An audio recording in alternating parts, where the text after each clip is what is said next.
Jaya Gopijana Vallabha Girivaradhari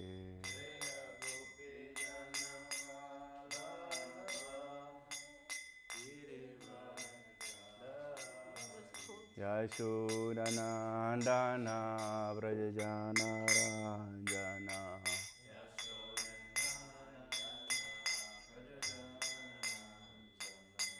Yamunatira Vanachari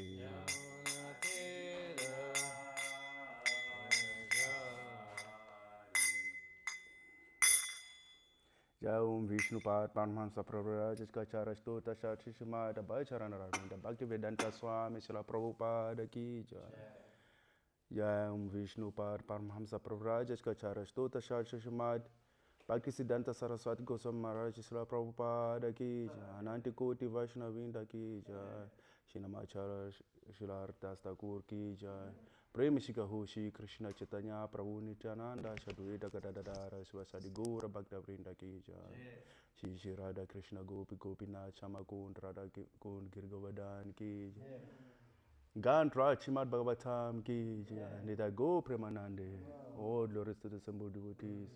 All glories to the assembled devotees. All glories to the assembled devotees. All glories to Shri Guru and Shri Guranga. All glories to Srila Prabhupada. Om Namo Bhagavate Vasudevaya. Om Namo Bhagavate Vasudevaya. Om Namo Bhagavate Vasudevaya. Om Namo Bhagavate Vasudevaya. Om Namo Bhagavate Vasudevaya.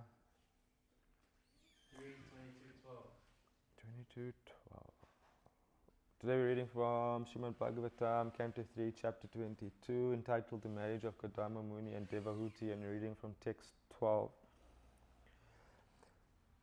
Udya tasya hi kamasya prativado na sasyate api nirmukta sangasya kama raktasya kimpuna.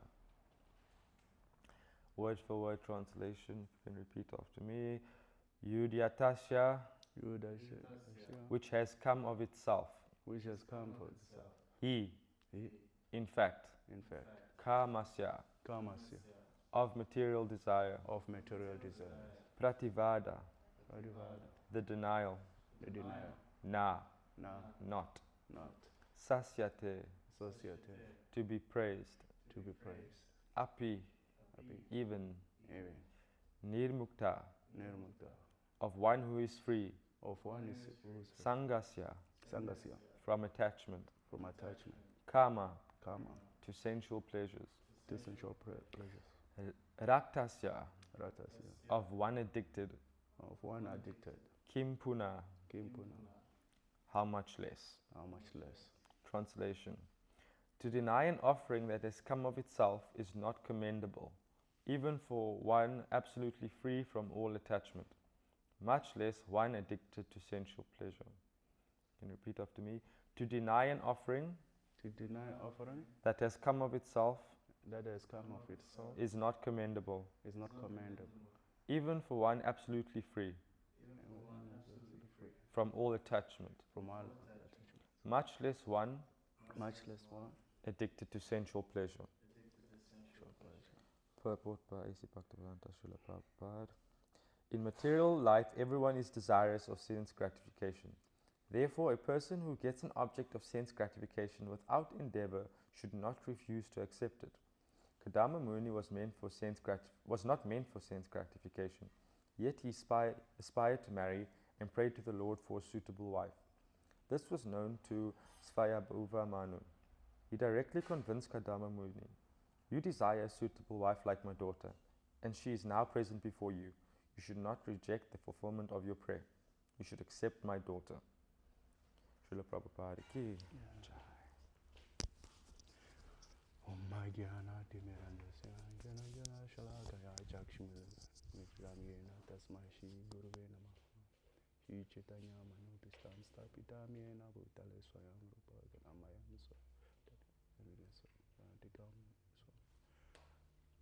Shri Krishna Chaitanya Prabhu Nityananda Shadveda Gadadada Sasadi Gaura Bhaktavrina. It's 12, right?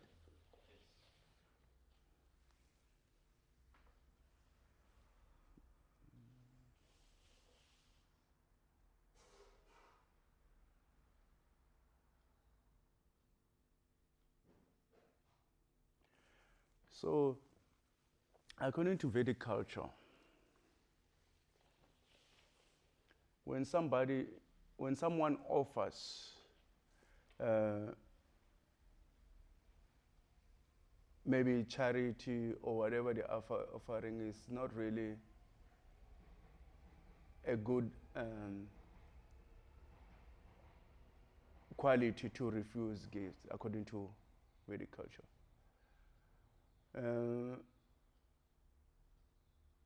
As a well-wisher to everyone,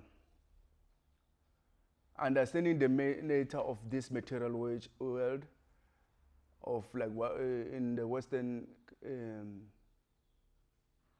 civilization, they say what goes around comes around. We call it karma. In Christianity, they call it you reap what you sow. So similarly, when someone is offering something to well wish for that person, that they might receive something in the future, one has to accept what they're offering. Yeah. You might, maybe if you don't really need if you don't really need the whatever charity it is or whatever they're giving, you might pass it on to someone who needs it rather than refusing. You accept and then you can pass it on to someone else. It is said even if it's like kind of sense gratification, even if you renounced, when someone offers something, you accept. Renunciation means that you also allow others to receive. So for them to receive, you have to accept. So they can get the opportunity to receive. So Krishna consciousness movement is not meant for, like I always said, it's not meant for begging. But when well-wishers give, we accept. And utilize whatever they give in Krishna consciousness. We might seem like beggars, you know. We go out and seem to beg, you know, like, oh, please give some donation. But we're not really beggars. We don't beg, we give. We have actually greater gift than some coins they're giving, you know, or some note. What we're giving is far greater than that, because we're able to change people's lives with our gifts. Because our gifts are like transcendental to material nature. They're not in a platform of material nature. When you give someone knowledge about Krishna, knowledge about the goal of life, what is the goal of life? You're stopping someone to behave like an animal and give them something higher. I remember at some point, one time, it didn't sound nice, but I said to one boy, take one book and become a human being. And other people were there listening, you know, like, what do you mean? Take a book and become a human being. And I say, actually, you never find out until you take a book and read it. What I mean. I used to think I'm a human being as well until I read these books. And I realized actually I'm not a human being. So please take one and read and become a human being. Everyone was arguing, but that boy took a book because he was interested in becoming a human being. Yeah. So our philosophy elevates one from the level of an animal to human platform. And human platform is only meant for one reason, to get out of this entanglement of material suffering. If a human body is not utilized for that goal, then it's considered wasted. And it's very rare to get this human body. In Kali Yuga, they make it easy to get a human body. Because Krishna states in the Bhagavad Gita that whatever state of being one thinks of, when one quits his body, that state he attains without fail. So killing of animals is very, very prominent in this age of Kali. So most animals are killed by human beings when human beings are not supposed to be killing animals. Then animals will skip all these other species and take a human body, because at the point of death he was thinking about the human being who was killing him. That's why today you find human beings who behave like jackals, human beings who behave like cows and like animals. And you wonder, what kind of a human being is this? Just because this living entity skipped all species and gets a human body. But the consciousness is still that of an animal. People wonder why the population in the world is growing so fast. It's because living entities are skipping so many species, just because human beings don't respect the laws of nature. They interfering with the laws of nature. And then they prematurely get a human body. These living entities prematurely get a human body when they're not coming through the right process, simply because a human being doesn't care for the laws of nature. So when a human being comes to the level of transcendence, he understands the laws laid out by the Supreme Personality of Godhead. Krishna arranged everything properly, but the desires conflict with Krishna's desires. And one wonder why so much suffering. Suffering is there because of envy. We're envious of Krishna, therefore we're envious of one another. We see a living entity, it's supposed to be for my pleasure.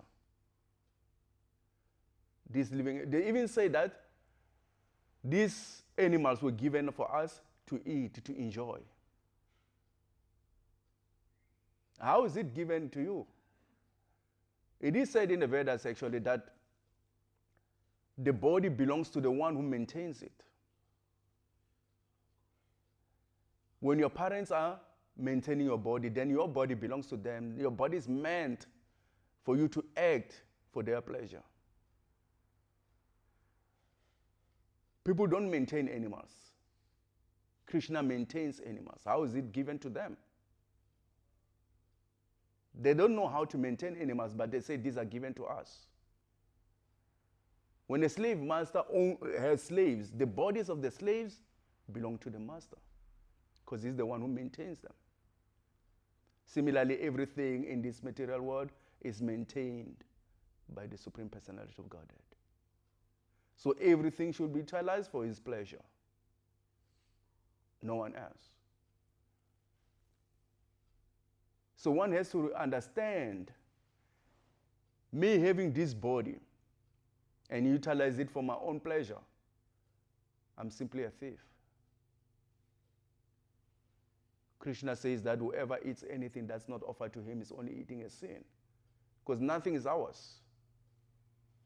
Therefore, Vaishnavas offer everything before they utilize. This is the process of human life. There's so many so-called cultures in this material world. This culture, that culture, my culture, your culture. But there's only one absolute culture. Absolute culture means doing everything for the pleasure of the Supreme Personality of Godhead. When you look at the so-called cultures, they're accepted by one group and another group reject them, because they're not based on the nature of the living entity. People even fight for the so-called cultures. Everyone's supposed to behave and act like me and talk like me. If you don't talk like me, you don't act like me, you don't have the same color of skin, therefore, you're considered less than a human being. This is based on so-called culture, which is concocted. It has no absolute basis. It just creates this nature of being exclusive.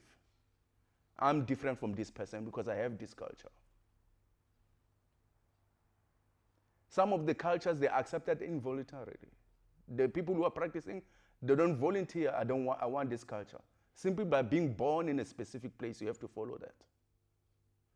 If you don't follow, you're considered a rebel. So when one comes to the level of human life, only accepts one culture, which is presented by the Supreme Personality of Godhead himself, which is not concocted, is according to the nature of a soul. This culture cannot be taken away from the soul. It doesn't matter where one is born. There's no disqualification for any living entity. All living entities render some service to someone. The president is serving a country, men is serving women, children are serving their parents, shopkeeper is serving customer. This nature of rendering service, you find it even in animals. In all living entities, this nature to render service is there.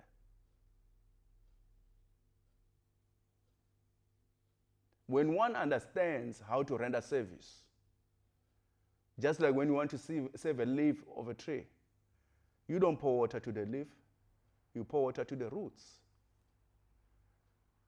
So when one renders service to the roots of everything, Krishna, the Supreme Personality of Godhead, then one understands how to render service. Any service rendered to something else, there's never satisfaction to the server and the one who's being served. There's never satisfaction. You're saving in the limbs of your body, you're saving your senses. Your senses don't say, oh, you know what, the whole of last week, you served me, take a break. Your senses are always demanding, render service. You are not satisfied, the senses are not satisfied, ever. It will never happen because that's not the nature of rendering service. You serve your parents, your nation. Actually, sometimes when you're rendering service to a wrong master, the same master can put you into trouble. We have heard of lots of people who are rendering service to their communities, nations, accused of ridiculous things, even though they're trying to help out to serve. If this service is not rendered to the right source, it's totally a waste of time. It's simply entanglement. You're just entangling yourself more and more instead of freeing oneself. Each and every living entity renders service. That's our nature. The leaders of the world, they are so convinced that if I don't run my country will be destroyed. If they don't vote for me, this country will never be good. So they promise to render service. And because this service is not directed to the service to the Supreme Personality of Godhead, no one is ever satisfied. Citizens are always complaining. The master himself is so afraid, he has bodyguards. But when one renders service to the Supreme Personality of Godhead in any position, one is always satisfied, doesn't need anything more. But this world actually, unfortunately, has everything except for the love of the Supreme Personality of Godhead. That's the only thing that we don't have. Everything else is there. Some countries, they write in their notes, in God we trust. But they never think of God when they're spending this money. So it's simple words, in God we trust. They don't even know who God is. How can they trust him? How can you trust someone you don't know?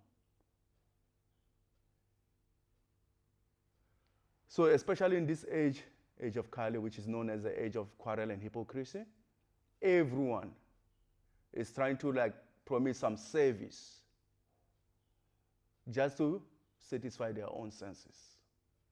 None of it is directed to the Supreme Personality of Godhead. So one can have two legs, but if one is not rendering service to the Supreme Personality of Godhead, it's considered an animal. The only excuse not to serve the Supreme Personality of Godhead is when having animal body. Because the consciousness is not developed to understand reality as it is. A human being is never satisfied in any service. So therefore, there should be questions. Why is it that I'm doing so much, but I'm never satisfied? But if such questions don't exist in a one's life, how is it different from an animal? You can see that you're working hard every day, but you're never satisfied, and still you don't question. What kind of human life is that? You don't want to die, but death is approaching you at every moment. There's no question. Why am I forced to die? Who am I? Why is it that all the time my body is giving me challenges? How do I end this? If these questions are not there, one's just like running so fast to hell, not considering actually that something needs to be fixed. Something is not right. If a human being doesn't do that, it's not to be considered human. A human being, a so-called human being who's not interested in religion is not to be considered human. It's not to be considered human. It's simply a waste of human body. Because human body is only meant for that purpose, to realize oneself and realize the supreme personality of Godhead. Krishna is so merciful that even though we're not interested, but he still gives a religion. He fulfills all desires. But we don't have a desire for religion, but he still gives. How more merciful can one be? These people are not interested in you, but you still show love. You try to guide them back to you. Even though they keep on running away, high speed, without knowing where's the destination. Everyone is running. You look at the cars today, some of them like 320 kilometers per hour. But where's the destination? No one knows the destination. We just want to run fast. You run fast to one direction and you run fast back to the same direction you came from. Where is the intelligence? This is what human society is interested in today. Just running. Nobody cares for destination. Where am I going? What's the reason I'm going there? One truck is taking some biscuits to Johannesburg, and another truck is taking biscuits from Johannesburg to Cape Town. Why can't they just exchange recipes? Simple. But that's not their concern. Their concern is to run. Just keep running. Whether it makes sense or not, just keep running. You can even hear outside, actually, the cars are moving up and down. They do this every day, run back and forth. It doesn't matter that I'm running back and forth every day, but I'm never satisfied. It doesn't matter to them, as long as they're running. We're living in a running society. The only concern is to run. No concern for the goal of life. Why exactly am I here? Why am I forced to die? How can I end this suffering? I'm working for my family, but they're never satisfied. Nobody's concerned about that. They just chewed the whole time, chewing the same thing over and over, expecting different results. Where is the intelligence? So Vaishnavas are so merciful that even though these people are not interested, they have the same desire as Krishna. Just like when you take an iron, you put it in fire, it gets all the qualities of fire. So because Vaishnavas are always thinking of Krishna, therefore they have the same quality with Krishna. Even though these people are not interested, I'll burn under the sun. I'll go out in a great cold just to help these people stop their suffering. But still they are not interested. Thank you very much. Any questions? I have a few minutes. Yes, Prabhu. This chapter, this verse, it was talked about Kardama Muni and how he got a getting from Krishna, right? Like he got his wife. And it's something he prayed for, and he was going to use his wife in Krishna consciousness, right? And he waited, long. It was like quite austere, and he waited long for him to get his blessing. Now I know sometimes a lot of people think that if you become a Hare Krishna, you must renunciate, you must go live in the ashram and give everything up. But this verse just showed us that like you can pray for something and Krishna will give it to you. But now my question is, what happens when you pray for something, right, and it doesn't come, and Krishna's asking you to be more patient, but you somehow, you give up on this desire also. Like, what do you do when you're wanting something, even to use in Krishna consciousness, but Krishna's not giving it to you and you're getting impatient? I don't know if Kardama Muni ever prayed for a wife. I don't know, maybe I missed it somewhere. I think Devawut is the one who was looking for a husband, and the father arranged. A saintly person, a godly person doesn't ask God for anything.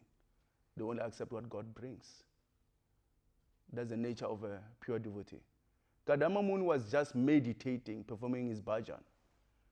And then Devawut was told about him. And immediately she desired for him as a husband. His only concern was Krishna consciousness. Yeah. Just like the verse tells us, actually, when you offered something, even if you are renunciate, you have to accept. Yeah, so Kardama Muni was not looking for a wife, but because the wife was offered, he accepted. Actually, it was not into sense gratification. Even the verse here says like, the purport tells us actually that he never desired for wife. So, I don't know, maybe I missed the point where they say he was desiring for wife. Is it there? Huh? He desired for wife. Yeah. Oh, okay. Nice, okay, I missed that. So, yeah, so the thing is like, one has to come to the level where you just accept what Krishna gives. Yeah, because our desire sometimes might contradict with the will of the Supreme Personality of Godhead. The goal is to please the Supreme Personality of Godhead according to how he wants to be pleased, not according to how you want to please him. That's the highest goal. Yeah. You please the Supreme Personality of Godhead according to how he wants to be pleased. Yeah, that's the highest level. Yeah, unfortunately, I missed that part. Actually, I see even here, like in the Purport, Prabhupada said, you desire a suitable for wife like my daughter. Oh, I missed that. Yeah, so yeah, it happens, but the highest actually is to accept whatever Krishna brings. That's the highest. Yeah, one should desire for that. Yeah, that if I can come to the point where I just want to please Krishna according to how Krishna wants to be pleased. Yeah. In our conditioning, we think that everything is for Krishna, but you can only absolutely find out what Krishna pleases, desires actually, through Guru. That's why Guru is there. Otherwise, anything else is speculation. Everything else is speculation. If it's instructed by Guru, then we know this is what Krishna wants. Yeah. Prabhupada says many times actually that whatever Guru says, that's what Krishna says. So like sometimes because of conditioning, we have our own separate desires. It happens a lot, especially in the beginning state. Yeah. But Prabhupada's desire was that all his disciples, all his followers must come to the point of pleasing Krishna the way Krishna wants. Hence, we're learning more about Goloka Vrindavan. That's where the highest elevated devotees are. Nobody's higher than them in every sense. So that was Prabhupada's desire, to go there. So to go there, if you don't want to contradict the nature of Goloka Vrindavan, you have to come to the point where you want to please Krishna the way Krishna wants to be pleased. Yeah. Otherwise, you cause lots of problems there. If you ever enter with the desire to please Krishna the way you want, you might cause lots of problems there. They don't have that nature there. There's an example of when Krishna was in Dwarka, he had some headache, some problem, and he wanted dust. All of them, they refused. But when they went to the gopis, immediately the gopis gave, because that's what Krishna wanted. They didn't think about, this is like this is like that, like all the so-called morals. The thought of like what Krishna wants, we give, whether it makes sense or not, whether it's moral or immoral. Yeah. We also look at Prahlad Maharaj. After Lord Nrsimhadev killed Hiranyakashipu, he knows that this is what the Supreme Personality of Godhead wants. He doesn't care, oh, this is my father. He presents a garland. Oh, my dear sir, thank you very much. He just killed my father. There's no so-called morals, because it's all about what Krishna wants. The so-called morals are meaningless when Krishna wants something. When one is really elevated, not prematurely thinking, okay, because Krishna says in the battlefield, Arjuna must kill the soldiers. Therefore, I'll kill anyone who's not agreeing with me. That's not how it works. That's not how it works. You see? So that's why we have Guru. Guru will tell you exactly what Krishna wants. We don't need to speculate. Yeah. We don't need to speculate. Yeah. So, any other question?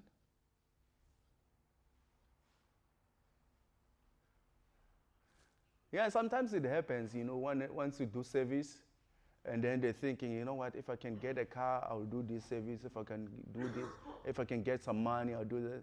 Actually, none of devotional service actually needs all these things. Like for me as a preacher, if I think, oh, if I get a car, I will go and preach. Therefore, I'm not a preacher. Because the preacher only needs a person to preach to, that's all. Where does the car come in? And never in my life, I've been preaching for some time, I never in my life try to preach to someone and they ask me, where's the car? What you're saying is all good, but where's the car, You're speaking so nicely. How much did you raise to preach to me? A preacher is only looking for a person to preach to. Otherwise, everything else is just material desires. If a car is needed, Krishna himself, Krishna is a person. If a car is needed, Krishna will bring a car. But the desire of a preacher is to have people to preach to. That's all. That's all a preacher needs. When Prabhupada went to the West to preach, he had no money. But look at how successful he was. His success is still expanding. Because his desire was to please Krishna. Yeah, everything is good. You can have so many things to utilize. It's not like it's a crime to have money. It's a sin or anything.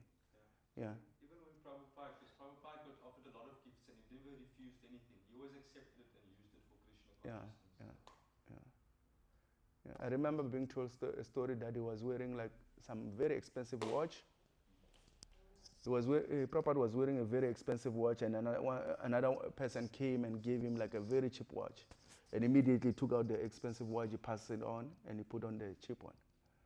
So it was not about expensive or not, it was about accepting gifts. Yeah. The price meant nothing.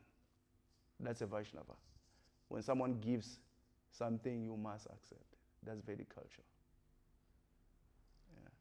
So, but it doesn't mean that you go out looking for these things. Yeah. You don't go out looking for these things. One should be satisfied with his own share. Whatever Krishna gives you away, you should be satisfied with that. When you're free of envy, you don't have that anymore. Yeah. When you're envious, you want everything to yourself. There's lots of money, In America, there's lots of money. In Europe, in South Africa, there's lots of money. I should start a business so that all the money can come to me. The money is not in the right place, It must come to me. So I must start a business to have all of it. How can I expand myself to take all the money from people? Because the money is in the wrong place. But when one is self-realized, is happy wherever the money is. Even if it's given to his enemy, he's happy because the money is exactly where Krishna wants the money to be. That's called self-realization. No more envy. No more questions? Srila Prabhupada ki. So let me quickly go and prepare something for